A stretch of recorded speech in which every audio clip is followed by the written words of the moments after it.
Hello there, all you wonderful people. My name is Linda, and I am the Spirited Senior. And the reason I'm called that a lot of times is because I got a big mouth, I guess.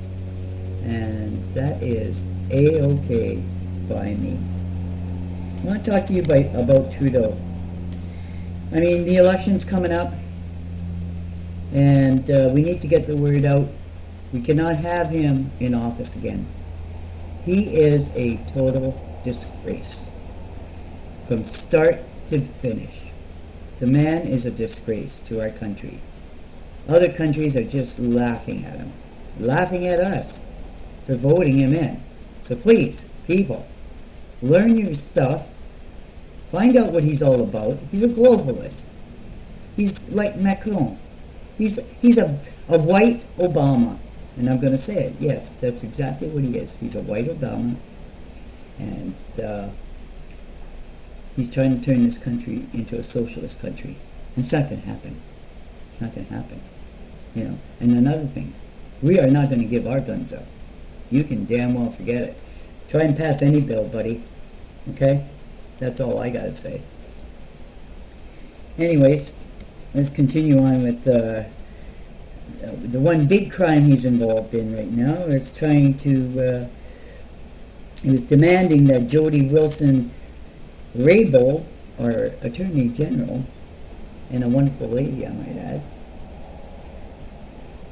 he dismissed her because she refused to drop charges against his liberal-friendly SNC Lavalin company. Now, I got a little bit into the charges, and I'm going to get more into them because I don't quite understand a lot of it right now. But the whole problem is that she had secret recordings, and he's saying that's wrong. I'm saying that's right. We, the people, are saying that was the right thing to do. I am sorry. If our government is screwing us around, it's time we find out. And that's the bottom dollar. You know, no more of these clowns playing with our money, our deficit. Oh, deficit. Yeah, he's going to lower the deficit? I don't think so. He brought it up to, what, 19 billion or something now? And now he wants to bring it up 41 more billion? Yeah, he's coming out with this new plan. Oh, he's going to help the seniors. He's going to help the Aboriginal people. Oh, he's going to help with student debts. With more reaction to this story, though, now we're joined by Jodi Wilson Raybould's father, Bill Wilson. Mr. Wilson is a Musqueam hereditary chief. He joins us from our studios in Vancouver. Hi, Chief Wilson. Thanks for being with us. Really appreciate it. You're welcome. What was your reaction to your daughter's resignation? Well, disappointment, obviously, but not surprised. I happened to be in my eye surgeon's office when my wife gave me the news over the phone. That was how I heard it, which would explain my eye today. But I was not surprised. In fact, when Jodi was kicked in the teeth by the Prime Minister and shuffled down to Veterans Affairs, as important as it is, you know, that was a clear slap in the face for all Indians across the country.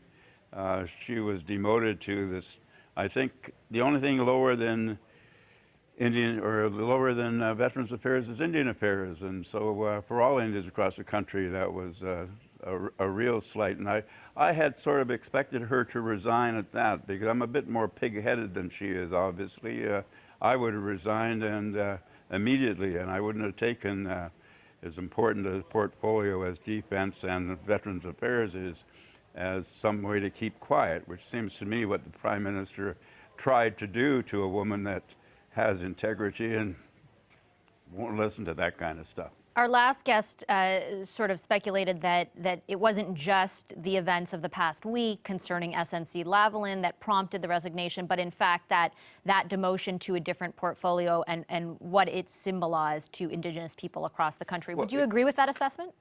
Yes, it wasn't only that. It was also the fact that she had in 4 speeches, very brief comments, criticizing the so-called reconciliation farce.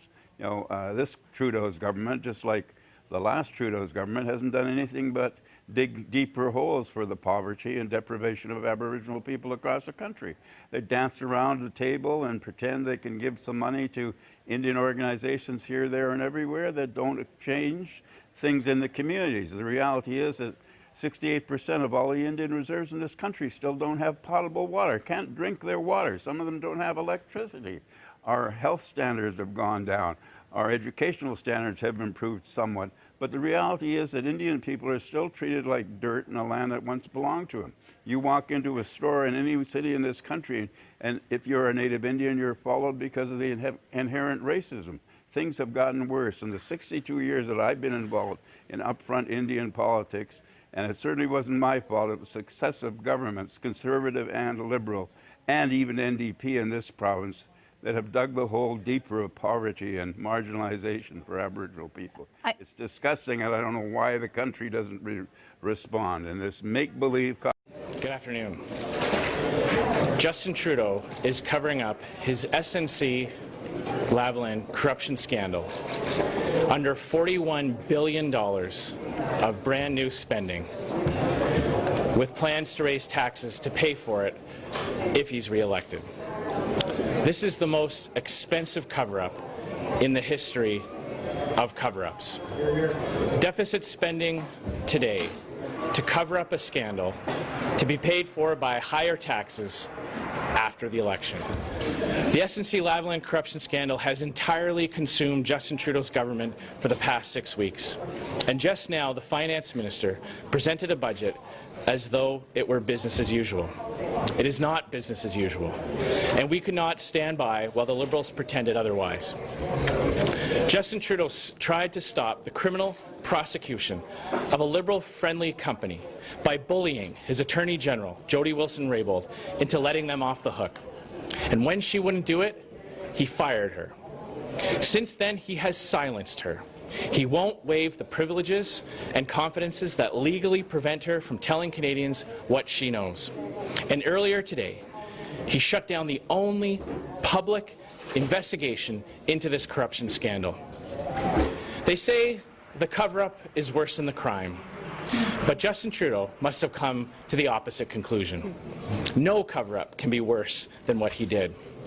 In the aftermath of this corruption scandal, Mr. Trudeau has lost 2 of his top cabinet ministers to resignation.